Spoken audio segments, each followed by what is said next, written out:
Hello student, तो कैसे आप सब। तो उम्मीद करता हूं कि आप सब जो है बिल्कुल ठीक ही होंगे। सो फ्रेंड्स, आज की इस वीडियोज़ में हम लोग बात करने वाले हैं क्लास 10th के मैथ्स का जो हमारा थर्ड चैप्टर है वो है दो चर वाले रैखिक समीकरण, जिसको हम लोग इंग्लिश में बोलते हैं linear equation in two variable. ठीक है। सो फाइनली आज जो है हम लोग इस चैप्टर को स्टार्ट करने जा रहे हैं, लेकिन इससे पहले मैं आप लोगों को बता देता हूं कि इस चैप्टर के जस्ट पहले दो चैप्टर्स जो हमारा है, पहला है रियल नंबर दैट मीन्स वास्तविक संख्या, एंड देन दूसरा है पॉलिनोमियल जिसको हम लोग बोलते हैं बहुपद। तो इन दोनों चैप्टर का जो है इंट्रोडक्शन के साथ साथ मैंने जो है आपको एक्सरसाइज का सॉल्यूशंस वगैरह सारा कुछ, और साथ ही साथ उनके जो भी वीवीआई ऑब्जेक्टिव क्वेश्चंस थे, तो सारा कुछ का जो है डिस्कशन मैं आपको ऑलरेडी करवा चुका हूँ। ठीक है। तो अगर आप उन वीडियोज़ को देखना चाहते हैं तो आपको जो है प्ले लिस्ट में अवेलेबल है, वहाँ से जाकर के जो है आप उन वीडियोज़ को जो है देख सकते हैं। ठीक है। तो नाउ फ्रेंड्स, हम लोग जो यहाँ पे कंटिन्यू करते हैं दो चर वाले रैखिक समीकरण which is linear equations in two variable. लेकिन इससे पहले मैं आपको एक चीज़ और बता देता हूँ कि ये जो है बेसिकली अभी हमारा इंट्रोडक्शन का क्लास है। इसमें जो है अभी हम लोग बेसिकली क्वेश्चंस वगैरह को जो है सॉल्व नहीं करेंगे, अभी हम लोग इंट्रोडक्शन करेंगे। ठीक है। और एक चीज़ ध्यान रखना कि ये बेसिकली एक्सरसाइज 3.1 का इंट्रोडक्शन नहीं है, बल्कि ओवरऑल जो दो चर वाले रैखिक समीकरण में जितने भी एक्सरसाइज है तो उन सब का इंट्रोडक्शन है। ठीक है जी। चलो, तो यहाँ से जो है अब हम लोग शुरू करते हैं कि जो हमारा चैप्टर का नाम है दो चर वाले रैखिक समीकरण। तो एक्चुअल में ये क्या है, क्या ही चीज़ इसमें जो है हम लोगों को पढ़ना है। ठीक है। तो चलो, जैसा कि आप लोगों को पता है कि चैप्टर्स का नाम है दो चर वाले रैखिक समीकरण। ठीक है। दो चर, चर तो आपको पता है ना, जिसको हम लोग बोलते हैं वेरिएबल। वेरिएबल, ठीक है। तो वेरिएबल यानी कि चर किसको कहते हैं, तो अंग्रेजी वर्णमाला के अक्षरों को ही हम वेरिएबल बोलते हैं। ठीक है। तो इसने कहा है दो चर यानी कि टू वेरिएबल, एंड उसके बाद वाले रैखिक समीकरण। समीकरण क्या है ये आपको पता होना चाहिए। ठीक है। अगर नहीं पता है तो कोई दिक्कत नहीं है, बिल्कुल यहाँ पे जो है मैं आपको बिल्कुल बेसिक से बताने वाला हूँ, तो बिल्कुल ध्यान से सुनो। दो चर वाले रैखिक समीकरण, तो ऑब्वियसली दो चर होने चाहिए। इंग्लिश अल्फाबेट का कितने अक्षर होने चाहिए, दो चर। ठीक है।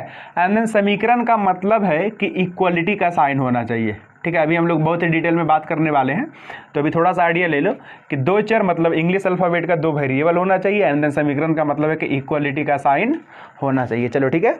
तो ध्यान से अब सुनो, ये जो हमारा चैप्टर का नाम है दो चर वाले रैखिक समीकरण, तो बेसिकली दो चर वाले रैखिक समीकरण पे जाने से पहले मैं आपको जो है क्लियर कर देता हूँ कि बेसिकली हमारा एक चर वाला रैखिक समीकरण क्या है, एंड देन उसके बाद इस पे आएंगे। ठीक है। तो आपको जो है सारा कुछ क्लियर रहेगा ना। यहाँ पे आ जाओ, हम लोग सबसे पहले हेडिंग लगा लेते हैं, एक चर वाला रैखिक समीकरण। ठीक है। इंग्लिश वर्ड भी लिख देता हूं क्योंकि बहुत सारे बच्चे कमेंट करते हैं, linear equation in one variable. ठीक है, वन वेरिएबल। तो ध्यान से देखो, linear equation in one variable यानी कि एक चर वाला रैखिक समीकरण। तो बेसिकली एक्चुअल में तो ये जो है ना, आप पिछली क्लास में पढ़े होंगे। ठीक है, क्लास 9th में। ठीक है। तो इसके बारे में जो हम लोग डिटेल में बात करेंगे, एंड देन उसके बाद चलेंगे दो चर वाले रैखिक समीकरण पे। तो सुनो, एक चर वाला जो रैखिक समीकरण है ये कैसे होता है। समीकरण का मतलब मैंने आपको बता दिया है कि उसमें इक्वलिटी का साइन होता है। अब यहाँ पे मैं कह रहा हूँ कि एक चर वाला रैखिक समीकरण, तो ऑब्वियसली एक चर होना चाहिए, एंड देन उसमें इक्वलिटी का साइन होना चाहिए। एग्जाम्पल देखो, 2x - 4 = 0। तो ये बेसिकली एक चर वाला रैखिक समीकरण है। क्यों? क्योंकि इसमें एक वेरिएबल है, एंड देन यहाँ पे इक्वलिटी का भी साइन है, इसीलिए हमारा जो है ये एक चर वाला रैखिक समीकरण है। और देखो एग्जाम्पल, 3y + 6 = 0। तो ये भी जो है हमारा एक चर वाला रैखिक समीकरण है, क्योंकि इसमें एक वेरिएबल है, एंड देन इक्वलिटी का साइन है, तो इसीलिए एक चर वाला रैखिक समीकरण है। ठीक है जी। ध्यान से सुनो, इसका जो सामान्य सूत्र होता है, जनरल की मैं बात कर रहा हूं, तो इसका जो सामान्य सूत्र होता है वो क्या होता है, ax + b। ax + b, x मतलब ये चर है, ये क्या है, चर है, एंड देन चर के बगल में कोई संख्या है, a और b क्या है, हमेशा संख्या रहता है। चेक कर लो, देखो x है ना, x के बगल में संख्या एंड देन ये भी संख्या, तो बेसिकली ax प्लस बी ये हमारा क्या है, तो एक चर वाला रैखिक समीकरण का सामान्य सूत्र है। ठीक है जी, सबको याद रहेगा, और एक्चुअल में आप इसको जो है पहले भी पढ़े होंगे। तो ax plus b and then यहाँ पे एक चीज़ आप नोटिस करो कि x के बगल में जो a है ना वो बेसिकली जीरो के इक्वल नहीं होना चाहिए, क्योंकि सोचो कि अगर x के बगल में जीरो रहेगा तब ऑब्वियसली जीरो में से समथिंग यानी उस वेरिएबल के साथ होना होगा, तो फिर से तो जीरो हो जाएगा ना, तो बेसिकली ये चर ही गायब हो जाएगा। तो चर जब गायब हो जाएगा ना तो बेसिकली वो वेरिएबल जब है ही नहीं तो फिर एक चर कहाँ से हम बोलेंगे। ठीक है, तो सोचो कि यहाँ पे अगर आगे जीरो रहता तो बेसिकली ये जो x वाला पद है ये तो टोटल ओवरऑल गायब हो जाता। समझ में आ रहा है, तो बेसिकली ये एक चर वाला रैखिक समीकरण रहता है नहीं। ठीक है, तो इसीलिए हम यहाँ पे लिख दिए कि a is not equals to zero. ये हमारा क्या है, तो एक चर वाला रैखिक समीकरण का जो है सामान्य सूत्र है। ठीक है, ओके। अब देखो कि ये जो हमारा एक चर वाला रैखिक समीकरण का जो यहाँ पे एग्जाम्पल हम लिए हैं, तो इसमें देखना ध्यान से, बहुत ही आराम से चेक करो कि इसका जो आंसर वगैरह है यानी कि हल उसको हम बोलते हैं, तो हल को जो आप फाइनली निकाल सकते हैं। कैसे, इसको सॉल्व करने के लिए क्या आपको नहीं आता है, ऑब्वियसली आता ही होगा। 2x - 4 बराबर 0 एंड देन तो यहाँ से x बराबर कितना आ जाएगा, बोलो x बराबर कितना आएगा, तो 4/2 दैट मीन्स 2। तो ये जो x बराबर 2 है ना इस समीकरण का हल है, क्योंकि इसमें डालने पे LHS and then RHS equal होता है। डाल करके चेक कर लो, 2 डालो यहाँ पे, 2 2 जा 4 -4 इक्वल टू 0। इसमें आ जाओ, इसका हल भी निकालने के लिए आपको आ जाएगा ना 3y + 6 बराबर 0। तो यहाँ से जो है y बराबर कितना आएगा, तो -2 चेक कर लो। यहाँ पे अगर मैं -2 डालूंगा ना तो LHS इक्वल टू RHS देगा, -6 + 6 बराबर 0। ठीक है, तो बेसिकली ये हल निकालने के लिए आपको आता है, कोई दिक्कत नहीं है ना। फाइनली मैं क्या कर रहा हूँ कि एक चर वाला जो रैखिक समीकरण है उसका सामान्य सूत्र ये रहा एंड देन यहाँ पे a बराबर 0 नहीं होना चाहिए, और इसका जो हल होता है वो निकालने के लिए आपको आता है। बोलो किसी को कोई दिक्कत नहीं है ना। लेकिन मैं यहाँ पे एक चीज़ आपको कह रहा हूँ कि ये जो आप हल निकाल रहे हो ना, क्या ये जो x बराबर 2 निकाले हो तो क्या x बराबर 2 के अलावे कोई एकाक हल और इसका हो सकता था कि नहीं, ये मुझे जो है कमेंट में करके बताओ। मैं क्या पूछ रहा हूँ कि जो ये हमारा समीकरण है तो क्या इसमें ऐसा भी एकाक कोई वैल्यू और हम डाल सकते हैं ताकि LHS and then RHS equal बराबर हो जाए। जैसे कि देखो 2 डालने पे तो बराबर हो ही रहा है ना, बट 2 के अलावे क्या अगर मैं इसमें कुछ और डालूंगा तो क्या बराबर होगा, तो नहीं होगा। क्यों, क्योंकि ये देखो ये एक्चुअल में अभी मान करके चलो मैं आपको बताता हूँ, ध्यान से चेक करना। जो स्टूडेंट्स बहुपद हमसे पढ़ा है ना उसको समझ में आएगा। देखो ध्यान से, मान करके चलो कि 2x - 4 है, तो बेसिकली ये मुझे बताओ कि ये बहुपद है कि नहीं है। ऑब्वियसली ये बहुपद है, और कौन सा बहुपद है, तो एक घातीय बहुपद है। और एक घातीय बहुपद के कितने शून्यक होते हैं, तो ऑब्वियसली एक शून्यक होते हैं। जितना सबसे ज़्यादा पावर ना उतना ही शून्यक होता है। तो शून्यक निकालने के लिए वैसे भी बराबर में 0 करोगे, और जब इसको आप सॉल्व करोगे तो एक आंसर आना चाहिए। क्लियर हुआ। सो फाइनली मैं क्या बोल रहा हूँ कि जो एक चर वाला रैखिक समीकरण होता है ना उसका ऑब्वियसली एक ही आंसर आता है, और आप ऐसे कैलकुलेट करते हो, दिक्कत नहीं है ना। तो फाइनली याद रखना कि एक चर वाला जो रैखिक समीकरण है इसका ये रहा सामान्य सूत्र। और इसमें अगर हम बात करें हलों की संख्या, तो एक चर वाले रैखिक समीकरण में कितने हल होंगे, तो चाहे तो आप कुछ भी कर लो, एक ही हल होगा, किसी भी तरीके से निकालो। ठीक है जी, बहुत ही डीपली में हम लोग बात करेंगे। ठीक है, तो ध्यान से देखो कितने हल होंगे, तो हलों की संख्या एक ही होगा। और सुनो, मैं आपको एक चीज़ सिखा रहा हूँ, इस एक चर वाले रैखिक समीकरण को हल करने के लिए तो आपको आ ही रहा है, काफ़ी सिंपल सी बात है।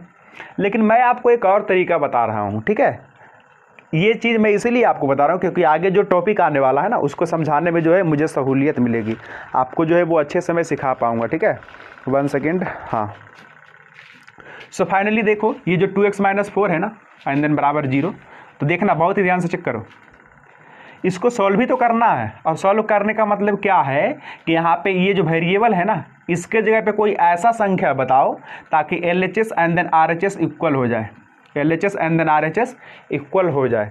सो फाइनली मैं क्या सोच रहा हूँ कि इसमें मैं क्या ही डालूँ x के जगह पे कि बराबर 0 मिले। तो देखो अगर मैं यहाँ पे 2 डालूंगा ना तो 2 2 जा 4 -4 विच इज 0। तो यहाँ पे मैं फाइनली डायरेक्ट सेलेक्ट कर चुका हूँ x बराबर 2, कहीं कोई दिक्कत नहीं है ना। तो मैं ये कहना चाह रहा हूँ कि डायरेक्ट भी तो हम वैल्यू को पकड़ सकते हैं ना, ताकि LHS and then RHS equal हो जाए, ऐसा तो हम कर ही सकते हैं। चलो ठीक है, इस चीज़ को अभी आप ध्यान में रखना। ओके, आ जाओ। सो फाइनली अभी हमने पढ़ा कि एक चर वाला जो रैखिक समीकरण रहेगा यानी कि linear equation in one variable, तो इसका सामान्य सूत्र आपका ये रहा और यहाँ पे A is not equal to 0 and then इसके कितने हल होंगे, तो इसके जो है हलों की संख्या 1 होगी। ठीक है, अब बढ़ते हैं हमारा दो चर वाले रैखिक समीकरण के ऊपर। तो नेक्स्ट टॉपिक हम डाल लेते हैं दो चर वाला रैखिक समीकरण। ठीक है, इसको क्या ही बोलेंगे, linear equation in two variable. ठीक है, तो ध्यान से सुनो, इसके बारे में हम लोग डिस्कस करते हैं। ऑब्वियस सी बात है कि दो चर वाला रैखिक समीकरण, तो मतलब इसमें दो वेरिएबल होना चाहिए एंड देन समीकरण का मतलब है तो इसमें इक्वलिटी का साइन जो होना चाहिए, क्योंकि मैंने आपको कहा समीकरण का मतलब बराबर होना चाहिए। चलो तो देखना एग्जाम्पल हम देखते हैं, जैसे x + y = 6, 2x - 3y = 4। ठीक है जी, तो अभी ध्यान से चेक करते रहो, ये भी हमारा दो चर वाला रैखिक समीकरण है, ये भी हमारा दो चर वाला रैखिक समीकरण है। क्यों? क्योंकि इसमें दो वेरिएबल है एंड देन इक्वलिटी का साइन है, इसीलिए दो चर वाला और समीकरण मतलब रैखिक समीकरण। रैखिक मैं इसीलिए बोल रहा हूँ, मैं अभी आपको बताने वाला हूँ। यहाँ पे देखो, ये भी दो वेरिएबल एंड देन समीकरण, इक्वलिटी का क्योंकि साइन है इसीलिए हमारा दो चर वाला रैखिक समीकरण। ना अब सुनो, इसका जो सामान्य सूत्र होता है ना वो क्या होना चाहिए, तो x तो होना ही चाहिए और x के बगल में भी तो कुछ हो सकता है ना, और y के बगल में भी कुछ हो सकता है ऑब्वियसली। तो इसका जो सामान्य सूत्र है वो क्या है, तो ax and then plus by and then plus c, क्योंकि यहाँ पे देखो कोई संख्या वगैरह भी रहता है। ठीक है, तो ax plus by plus c = 0, ये इसका सामान्य सूत्र है, ध्यान रखना। एंड देन यहाँ पे मैं आपको एक और चीज़ बोल रहा हूँ कि x के बगल में जो संख्या है वो तो 0 नहीं होना चाहिए ना, क्योंकि सोचो अगर ये 0 हो गया ना तो बेसिकली बाई बचेगा, तो फिर से तो हमारा हो गया एक चर वाला रैखिक समीकरण। ठीक है, और इसी तरीके से बाई के बगल में भी 0 नहीं होने देना है। सो इसीलिए a is not equal to 0 and then b is not equal to 0। तो बेसिकली ये है हमारा दो चर वाला रैखिक समीकरण का सामान्य सूत्र। चलो यहाँ तक क्लियर है। नाउ अब हम बात करते हैं इसके हलों की संख्या कि इसमें कितने हल होंगे। हल होने का मतलब है कि इसका LHS and then RHS equal to बराबर होना चाहिए, क्योंकि इसमें जब मैंने जो है आपसे हल पूछा तो आप जो है फाइनली आपने जो है क्या किया कि इसका जो वैल्यू आपने डायरेक्ट कैलकुलेट कर लिया, और बेसिकली इसमें एक ही वेरिएबल था ना, तभी उसका जो वैल्यू आपने जो है डायरेक्ट कैलकुलेट कर लिया था उस मेथड से, 2x - 4 = 0, तो इस मेथड से। ठीक है, तो बेसिकली आपने जो है बोल दिया कि x = 2 जो है इसका हल है, लेकिन एक्चुअल में जो हल का मतलब है वो क्या है, हल का मतलब यही है कि जो पॉइंट आता है ना आंसर में उसको डालने के बाद LHS and then RHS equal होना चाहिए। तो हम डायरेक्ट ही सोच लेते हैं, अगर ऐसे सॉल्व नहीं भी करेंगे ना तो डायरेक्ट तो सोच ही सकते हैं ना कि कौन सा इसमें वैल्यू डालें ताकि LHS और RHS इक्वल हो जाए। तो फाइनली हमने सोचा था कि x = 2 डालो।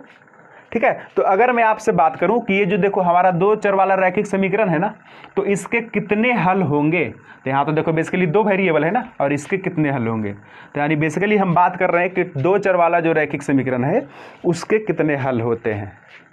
ठीक है, तो ध्यान से सुनो, यहाँ से जो है कुछ पोर्शन जो है हमें हटाना पड़ेगा, डिलीट करना पड़ेगा। तो यहाँ से इसको जो है हम हटाते हैं।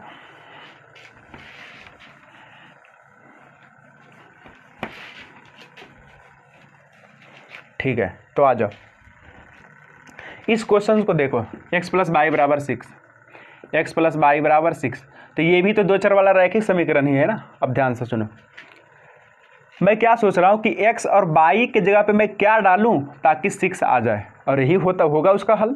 देखो ना, हल का मतलब क्या है कि LHS और RHS जो है बराबर हो जाए। सो अगर फाइनली अगर मैं कहूँ कि x = 1 ले लो एंड देन y = 5 ले लो, तो ये दोनों जो वैल्यू है इसका हल है कि नहीं, ऑब्वियसली हल है, क्योंकि जब आप उसमें डालोगे ना तो LHS and then RHS equal आएगा। ठीक है, सो ये जो है इसका हल है। और अगर मैं x = 2 ले लूँ और y = 4, तब भी ये इसका हल है, चेक कर लो।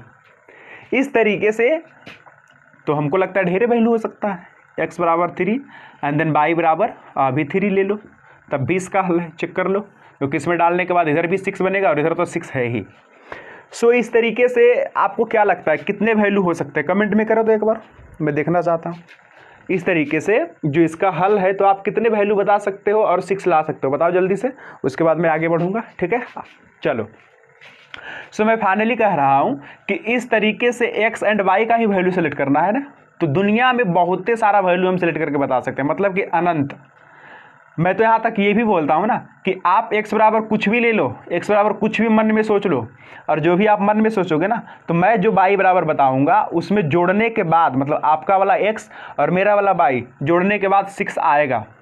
ठीक है, आप कुछ भी लोगे ना तो उसमें जो है हम 6 मतलब उसको क्या करेंगे कि 6 में से घटा देंगे तो मिल जाएगा y बराबर। सोच पा रहे हो? जैसे कि जैसे मान के चलो आपने सोचा 10, आपने क्या सोचा 10, तो मैं क्या कर रहा हूँ कि आपने 10 सोचा, सपोज करो कि आपने जो 10 सोचा, और मैं यही देखूंगा ना कि इसमें कितना जोड़ने के बाद 6 आ जाए। तो मैं तो कह रहा हूँ कि चलो इसमें जो है आप कर लो -4, तो कितना आ गया 6 आ गया कि नहीं। तो इसके लिए आपने सोचा 10 तो हो गया -4। इसी तरीके से आप कुछ भी सोच रहे होंगे तो उस केसेज में तो इधर वाला आ ही सकता है ना, ऑब्वियसली।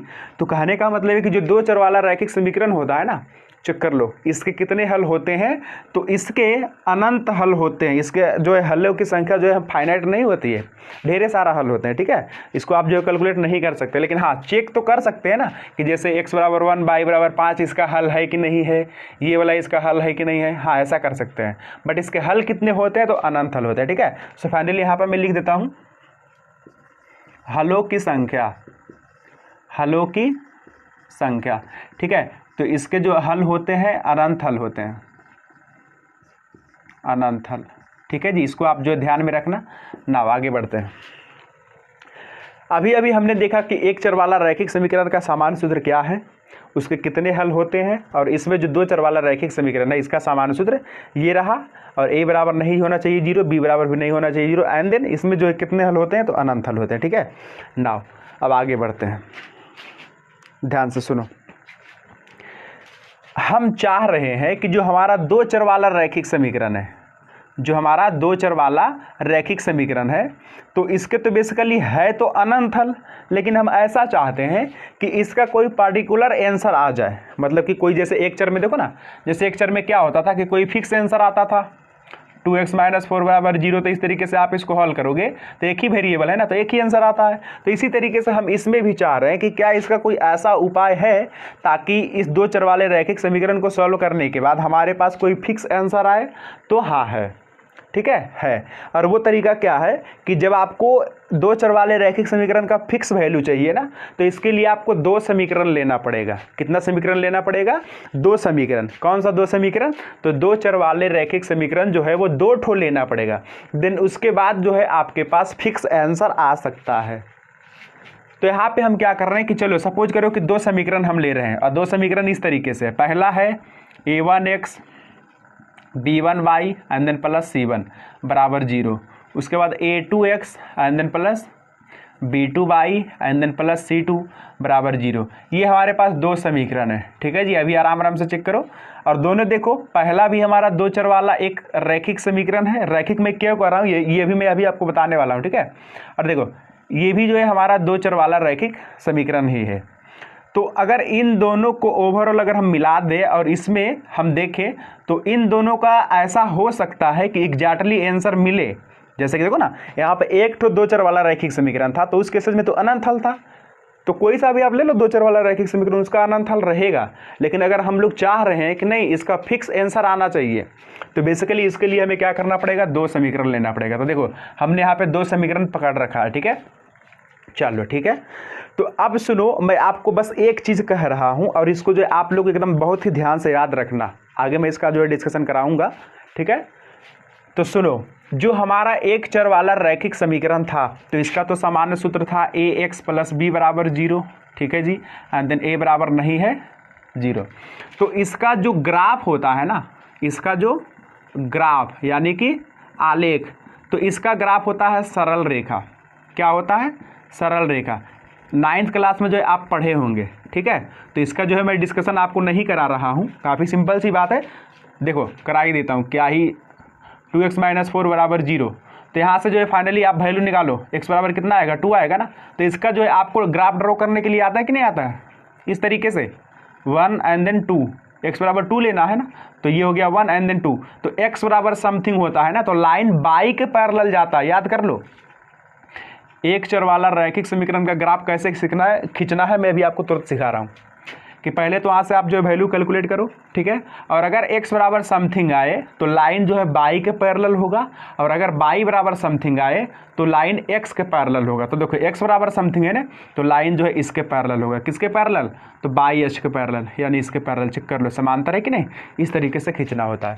तो बेसिकली ये जो लाइन मिला आपको, ये कैसी रेखा है? तो ये सरल रेखा ही तो है, ठीक है जी। काफ़ी सिंपल सी बात है, इसको ध्यान में रखना। इसी तरीके से मैं आपको क्या ही कह रहा हूँ कि जो एक चर वाला रैखिक समीकरण है ना, इसका जो ग्राफ होगा वो सरल रेखा होगा। बट यहाँ तो मैंने आपको कैलकुलेट करके भी बता ही दिया है एक्चुअल में, ठीक है। और एक चीज़ ध्यान रखना कि जो दो चर वाला रैखिक समीकरण है ax plus B Y and then plus C बराबर 0, ठीक है, ये वाला दो चर वाला रैखिक समीकरण, ठीक है। तो इसका जो बेसिकली ग्राफ होता है ना, वो भी हमारा सरल रेखा होता है। क्या होता है? सरल रेखा। आप ध्यान में रखना इसको। इसका जो है हम लोग ग्राफ भी खींचेंगे, और एग्जाम में भी आता है 5 नंबर का जो क्वेश्चन आता है। तो बेसिकली एक लाइन रहेगा ना, तो उसका भी ग्राफ कैसा होता है? तो सरल रेखा होता है। बस खाली इस चीज़ को आप जो ध्यान में रखो। अगला लेक्चर का इंतजार करना, उसमें मैं आपको सारा कुछ डिस्कस कर दूंगा, ठीक है। चलो, तो इसका ग्राफ कैसा होगा? सरल रेखा होगा। तो ऑब्वियसली इसका जो ग्राफ होगा, ये भी तो दो चर वाला रैखिक समीकरण ही है ना, तो इसका भी जो ग्राफ होगा वो सरल रेखा होगा। आगे मैं आपको खींच करके दिखाऊंगा, ठीक है। चलो, तो इसका भी तो सरल रेखा ही होगा ना। हाँ जी, इसका भी क्या होगा? सरल रेखा ही होगा। चलो ठीक है, तो एक रेखा मिल गया एंड देन ये दूसरा रेखा। तो बेसिकली हमारे पास दो लाइन हो गया कि नहीं। अब सुनो, हम क्या चाह रहे थे? हम यही चाह रहे थे कि दोनों मतलब हम देखो, दोनों समीकरण नहीं, बेसिकली हम ये चाह रहे थे कि एक समीकरण रहता है दो चर वाला, तो उसका तो अनंत हल होता है। तो हम चाह रहे थे कि हमको जो है फिक्स आंसर मिले। तो फिक्स आंसर के लिए हमने जो है आपको क्या ही बताया कि कम से कम दो समीकरण होना चाहिए। तो ध्यान से सुनो, तो इसका तो ग्राफ होगा लाइन, इसका भी ग्राफ होगा लाइन, ठीक है।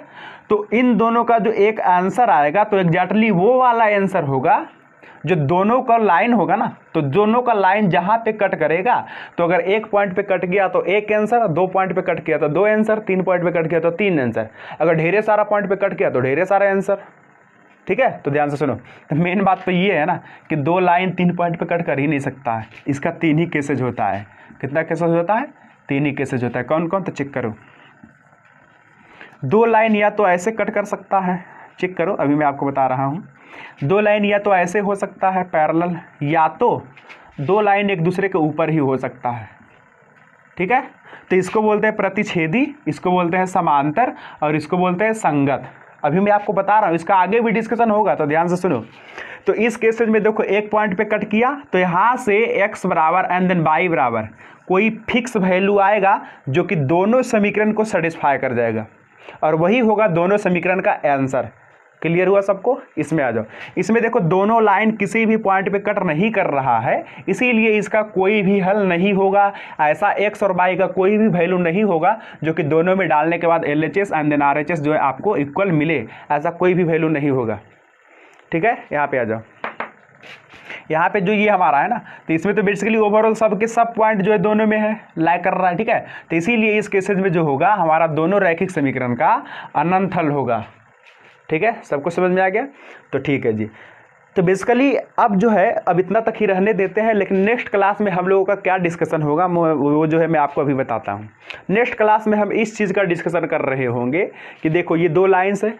तो अगर मैं एक्चुअल में आपको ग्राफ खींचने के लिए बता दूं, तो मैंने तो आपको पहले ही बता दिया है कि इसका जो ग्राफ होगा वो सीधी रेखा होगा, इसका जो ग्राफ होगा वो सीधी रेखा होगा। हाँ, एक्चुअल में अगर खींचने के लिए नहीं आता तो वो अलग बात है, हम नेक्स्ट क्लास में खींचेंगे, ठीक है। तो वहाँ से आप सीख लेना कि अच्छा, इसका जो ग्राफ होता है वो एक्चुअल में सीधी रेखा होता है। ध्यान से सुना आपने? आप सुनो ध्यान से कि इन दोनों का ग्राफ तो खैर सीधी रेखा रहेगा ही, बट इसका जो आंसर आ रहा है ना, तो कभी देखो एक आंसर आया, कभी कोई आंसर नहीं, एंड देन इस केसेज में ढेरे सारा आंसर रहेगा, क्योंकि देखो ढेरे पॉइंट जो लाइक कर रहा है एक दूसरे पर, ठीक है। तो बेसिकली यहाँ पे हम ये कहना चाह रहे हैं कि क्या दोनों का ग्राफ बनाएंगे तभी हम चेक कर पाएंगे कि कैसा इसका आंसर आने वाला है? नहीं, बिना ग्राफ बनाए हुए भी हम पता लगा सकते हैं समीकरण की मदद से कि इन दोनों समीकरण का कैसा आंसर आने वाला है। या तो एक आंसर मिलेगा एग्जैक्टली, जिसको हम अद्वितीय भी बोलते हैं, या फिर कोई आंसर नहीं होगा, या तो फिर अनंत हल होगा, ठीक है। तो इस चीज़ को जो है हम कल के लेक्चर्स में देखेंगे, ठीक है। सो फाइनली आज के लिए बस इतना ही।